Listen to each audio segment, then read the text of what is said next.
Major funding for KPBS Evening Edition has been made possible in part by Anderson Plumbing, Heating and Air, proud to support the mission of KPBS and privileged to serve San Diego clients. Anderson Plumbing, Heating and Air, helping homeowners maintain drain, heating, and cooling systems since 1978.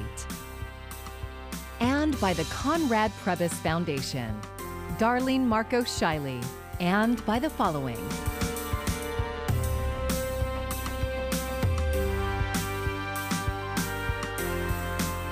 And by viewers like you. Thank you.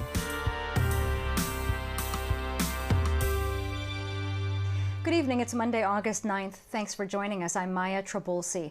As COVID cases have continued to rise, today we see a show of resistance from some healthcare workers and community members about an upcoming vaccination mandate. KPBS health reporter Matt Hoffman is live near Rady Children's Hospital with more on the tense moments by both sides of the issue that led to police being called out. Matt. Yeah, Maya, some people are not happy about this requirement to have workers in healthcare settings vaccinated by the end of September. Now, you'll notice behind me a bit of an SDPD police presence out here. I just talked to one of their lieutenants who says there was no arrests and there was no reports filed, but that there were tensions on both sides. Now, we'll show you some video from earlier. This whole thing got kicked off around 2 p.m. with some healthcare workers and community members lining the streets, voicing their displeasure. Now, we are told by police that some of these no vaccine protesters did come from the Los Angeles area, and there were also some counter protesters here as well. That's where you saw some of that tension unfolding. And state officials say by requiring hospitals, skilled nursing, and other medical staff to be vaccinated, they are protecting the most vulnerable from the virus while also protecting workers. But some we talked to who are not vaccinated say that current safety protocols should be enough. We wear masks at work, we wear face shields. With all the patients that I've taken care of and the adults I've been around, I haven't caught it yet with those safety precautions, so I don't understand why they feel that we need to be forced. I love where I work, and I love the people I work with. It doesn't mean that I can't work somewhere else. I have worked in many other places as I have moved around the country with my husband, so it doesn't mean that I couldn't find something else to do if that's what I finally decide. Now, that woman who says she's a registered nurse still wants to work in the medical field, and for her, that could mean going to work out of state. Now, this requirement does have exemptions for religious and medical reasons. And here at Rady Children's Hospital, they have actually not just yet made it a requirement for staff to be vaccinated. They're still figuring out some details, but say that they will comply with this state order by the end of next month. Also worth noting, about 85% of their staff are already fully vaccinated. A hospital spokesperson told us in a statement earlier today that they do not condone this afternoon's Stop the Mandates rally, and they're committed to the health and safety of our communities and our vulnerable populations.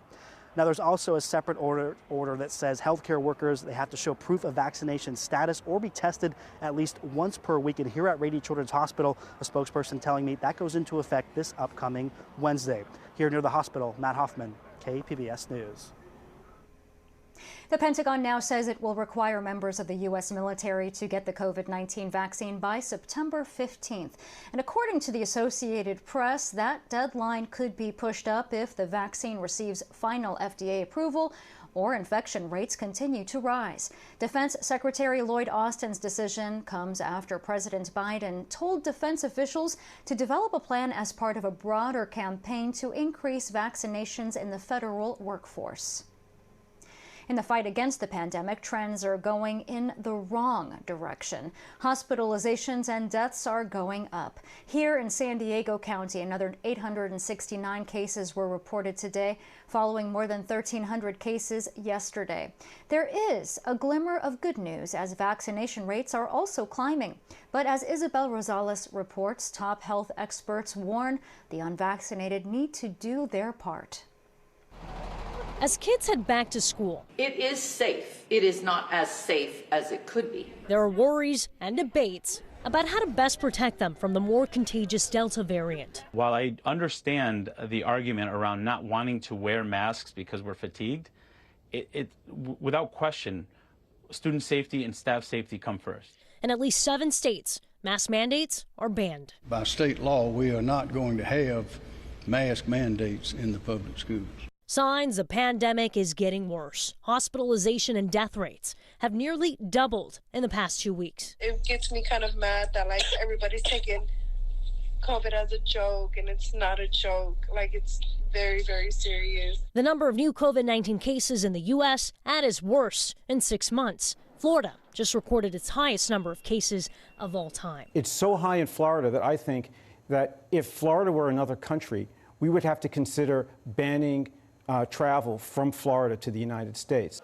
Despite the promising increase in vaccinations, health experts are keeping a close eye on emerging variants and warn we need to do more. If you give the virus a chance to continue to change, you're leading to a vulnerability that we might get a worse variant. That variant could evade the protection of the vaccine.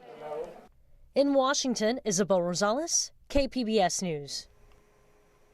And a reminder, everyone aged 12 and up may be eligible for a vaccine, and you can find more information on our website, kpbs.org, and click on the vaccines link right on our homepage. San Diego small businesses and nonprofits hit hard by the pandemic are encouraged to apply for grants. The city and the San Diego Foundation are putting up $12 million for the COVID relief program. Each chosen applicant will receive about $5,000. Our media partner KGTV spoke to a clothing business owner in City Heights who says a grant like this will help him stay in business. And I feel like it's a big blessing. I don't know what to say. It's out of my mind. I'm so proud of my country, United States. I'm so proud of the city. I'm so proud of the mayor and all the resources they're providing for us as a small business. And I don't know what to say to be chosen like this. It's amazing. Businesses and nonprofits applying must be within San Diego city limits. The application process will begin on Wednesday and continue through September 24th. You can find out more online at sdreliefgrant.com. Chula Vista Elementary School District has over 28,000 students attending in-person instruction. In the 3 weeks that students have been back in school, there have been some positive COVID cases. KPBS reporter Alexandra Rangel explains how school officials are managing to keep students' health and safety at the forefront. We're upwards of 28,000 students, and we did experience an enrollment decline compared to pre-pandemic. Communications Director Anthony Milliken says the school district saw a drop in enrollment by about 1,200 students this school year. Out of the 28,000 students enrolled, about 300 chose to stick to online instruction. Overwhelming number of parents and families chose in-person instruction. Now, we do want to be mindful. We want to do everything we can to maintain our virtual academy. As the Delta variant continues to make headlines, Milliken says there has been an increase in students wanting to switch to online instruction. Now the district is working to hire more online instructors, as they currently have 99 students on a waiting list for the district's virtual academy. Yes, we've had positive cases, which we thought would happen, right? But that's the importance of having multi-layered strategies in place. I will say, in comparison to districts that have, middle and high schools where the students go from period to period, it is a little bit, quote unquote, easier in our elementary campuses because the classrooms are self-contained. When a student tests positive for the virus, Milliken says the entire class is asked to quarantine. As of Monday, 4 classrooms are under quarantine orders. For the month of July, the school district registered 112 positive COVID cases from students. And so far for the month of August, 16 students have tested positive for the virus. The overwhelming majority of our system is happy to be back and wants schools and will do anything possible to keep our schools open. Alexandra Rangel, KPBS News. A dramatic video by the San Diego Sheriff's Department meant to show the danger of fentanyl exposure to police has backfired. KPBS's Amita Sharma says the video has spawned skepticism by the medical world. I was trying to gasp for breath, but I couldn't breathe at all. That's San Diego Sheriff's Deputy Trainee David Five. He overdosed on fentanyl in early July after being exposed to the opioid, according to a slickly produced video put out last week by the department. I got you, okay? I'm not going to let you die. I'm not going to let you die. Carla Marienfeld is medical director of the UCSD Addiction Recovery and Treatment Program. She says it's improbable that the deputy actually overdosed. Based on what's shown in that video, it's unlikely that that deputy had a sufficient exposure to have such a quick and extreme reaction. Undersheriff Kelly Martinez told KPBS's John Carroll late last week medical doubt about what the video depicts was unfortunate. For the people who don't believe that it's true and that it really happened and that somehow we're lying about it, they don't have to watch it, I guess. I need Narcan! Asked why the department waited 1 month to disclose the reported overdose, Martinez said it took time to assemble, quote, the well-produced video.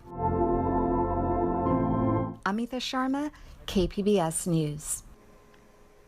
Dozens of local firefighters remain on what is now the second largest wildfire in U.S. history. And as crews fight to stop the destructive Dixie Fire, President Biden is sending $5 billion to help states fund disasters caused by global warming and climate change.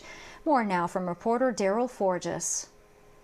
The impact of this fire is pretty tremendous, pretty tragic. More than 100 large wildfires are burning across 15 U.S. states, leaving devastation in their wake and forcing people to evacuate. It's pretty emotional just thinking of all your neighbors and your friends, that are frantic trying to move all their animals and everything.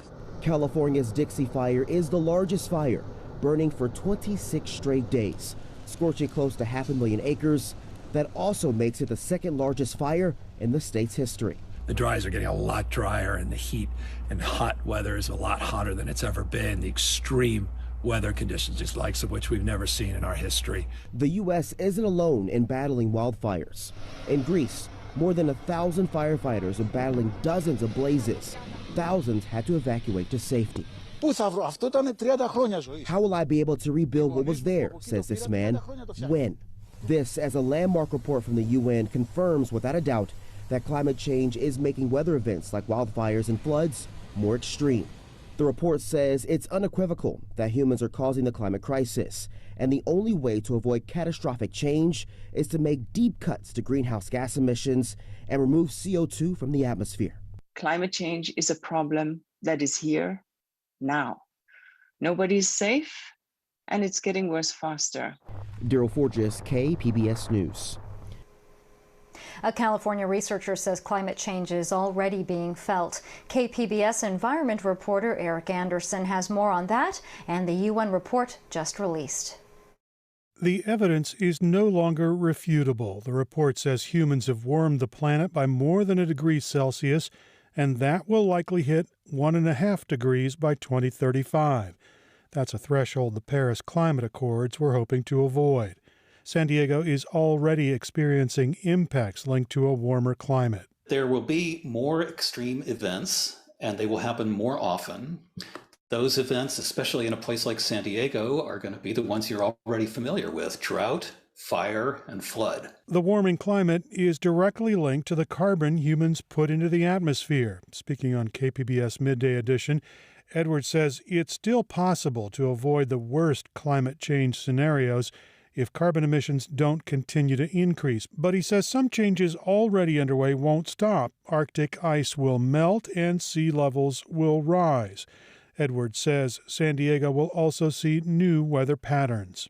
The tropics are essentially moving northward. That is, tropical weather is now moving north into our areas and beginning to affect what we see. That's part of why we have the rain bombs that occur here once in a while. The report says a hotter future is likely locked in, even if the world sharply reduced carbon emissions. The report was based on more than 14,000 studies. It's the first from the United Nations since 2013. Eric Anderson, KPBS News.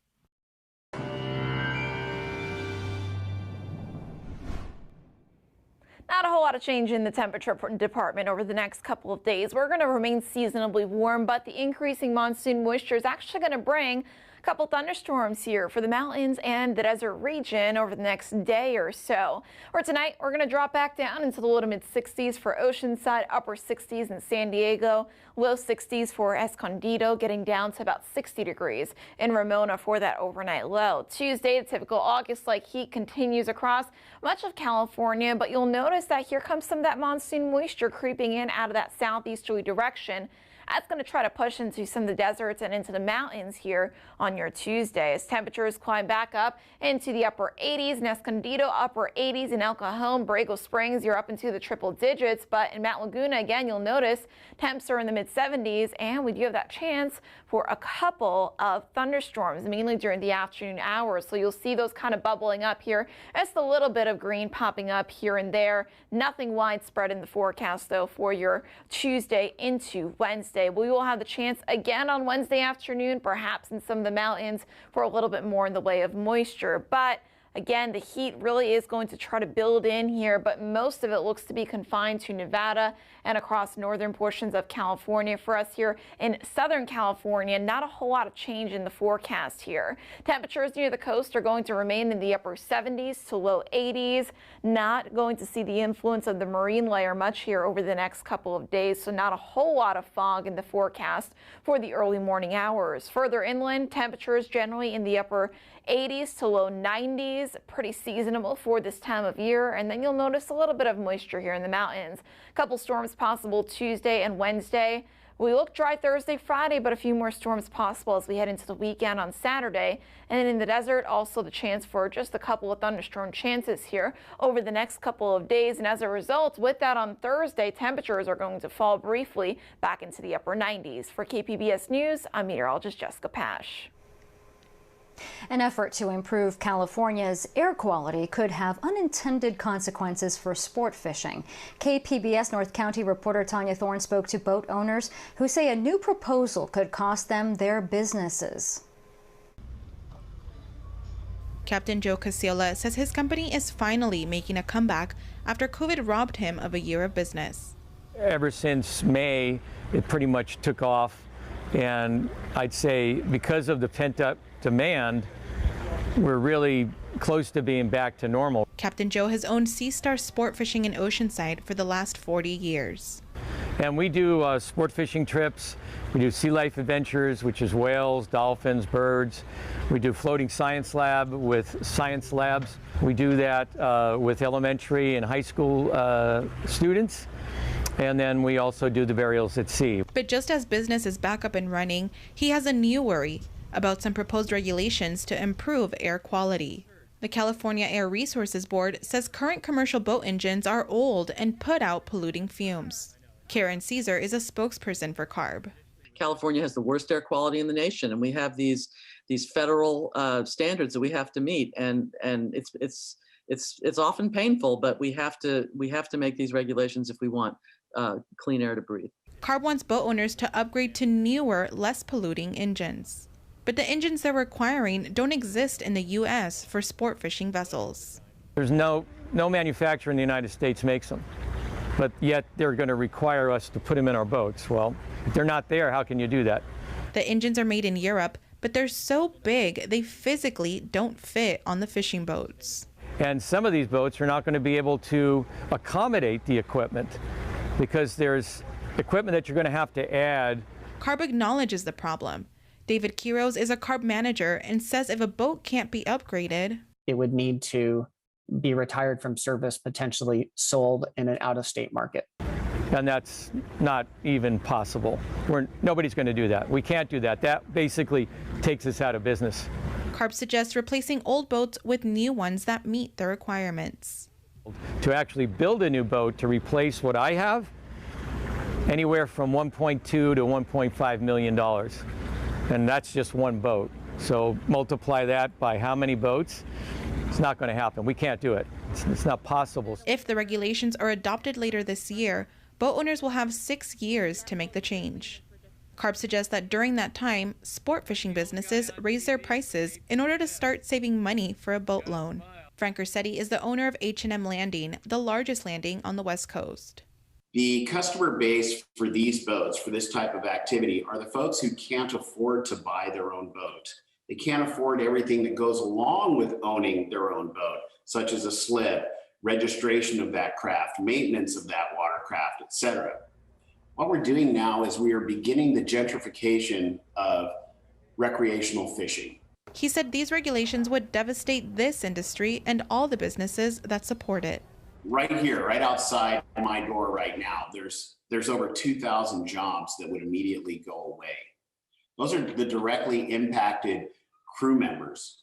And we're not talking about their families and what that means to them, but immediately those jobs would evaporate. Captain Joe and Ursetti hope CARB will consider an upgrade to the next cleanest engine that is easily available and physically feasible. Every one of these boats, every one of these boat owners would be lined up, standing by, ready to up tier to tier 3 so that we can continue working. Well, so we would hope that the conversation would include some kind of a compromise, because everybody, all of us owners, operators, we're all for clean air, believe me. CARB will be holding 2 more public comment meetings in November before the regulations are adopted. Tanya Thorne, KPBS News. The California Republican Party will not give out an endorsement in the recall campaign in a move meant to signify party unity against Governor Gavin Newsom.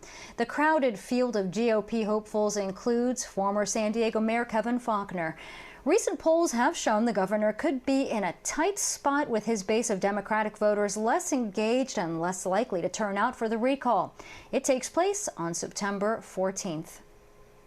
Today, Canada opened its borders to American tourists for the first time since March of 2020, all while the CDC is adding 16 countries to its very high COVID risk level. Mandy Gaither reports the Delta variant is forcing some to rethink their international travel plans.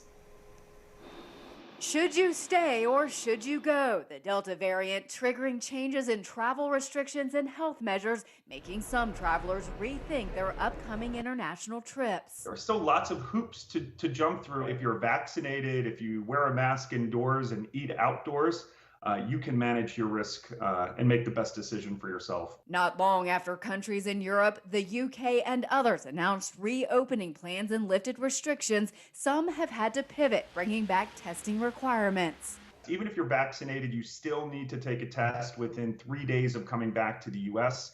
I do know people who have had those tests delayed. God forbid you test positive abroad.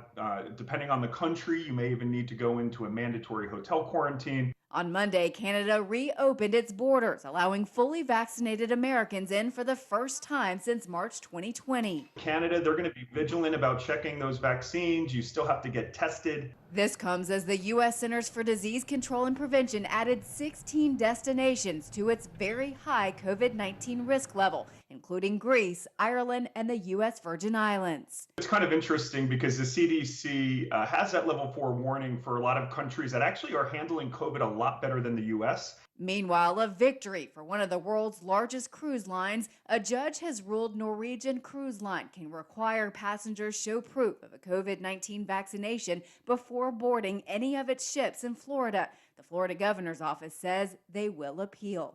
For Consumer Watch, I'm Mandy Gaither. And a reminder, the U.S.-Mexico border is still closed to non-essential travel. The Department of Homeland Security extended the restrictions through at least August 21st. San Diego Mayor Todd Gloria and other local leaders have advocated for lifting the restrictions because businesses that depend on travelers are struggling. State Assembly member Lorena Gonzalez says she's been diagnosed with breast cancer. She broke the news with a tweet saying, quote, "Breast cancer, just another hater trying to kill my vibe. Not going to happen," end quote. The cancer is reportedly in an early stage, stage 0, but given her family history, she will have aggressive treatment. Cancer screenings are something some people may have skipped because of the pandemic. KPBS reporter Melissa May says that's why one local cancer center brought screenings to San Elijo State Beach today. COVID-19 has made a lot of people sick, but doctors are starting to see the far reaches of this virus and how it affects people's skin. Unfortunately, with COVID, we're actually seeing more advanced cases because people hadn't been to their doctor, their dermatologist, or been to a skin screening. Dr. Hugh Greenway is the director of dermatological surgery with the Scripps MD Anderson Cancer Center. Monday, they hosted a free skin cancer screening clinic for all state lifeguards. The lifeguards are the people that basically take care of us when we go to the beach. If we have any problems or any issues, and they're there for us. They're outdoors all the time. They're high risk for skin cancer, so we come down and screen them. Dr. Greenway described the screening process. We'll look you completely all over. We'll just look at certain parts that you would like. And then if we find anything, we mark it on the form, and then we give you a copy of the form, and then you take that to your dermatologist or your family doctor. Sergeant Eric Bergen is a state park supervisor lifeguard for the California State Parks and wants to keep his lifeguards safe. They're running in and out of the water constantly. They're constantly in the sun. They're at high risk for skin cancer. Bergen encouraged all of his lifeguards to come to the clinic. Having the doctors here today is the hope is that we can prevent the skin cancer from ever happening. Besides wearing at least SPF 30 sunscreen, Dr. Greenway has a few other skin protecting tips. Wear a hat, wear sunglasses, sun protective clothing. Be careful the mid part of the day because the sun is closest to you. We're all going to get sun, so don't get sunburned. That's what activates and turns moles on and may make them change. Melissa May, KPBS News. And you can find tonight's stories on our website, kpbs.org. Thanks so much for joining us tonight. I'm Maya Trabulsi. Have a great evening. Major funding for KPBS Evening Edition has been made possible in part by Anderson Plumbing, Heating and Air, proud to support the mission of KPBS and privileged to serve San Diego clients. Anderson Plumbing, Heating and Air, helping homeowners maintain drain, heating, and cooling systems since 1978. And by the Conrad Prebys Foundation, Darlene Marco Shiley, and by the following.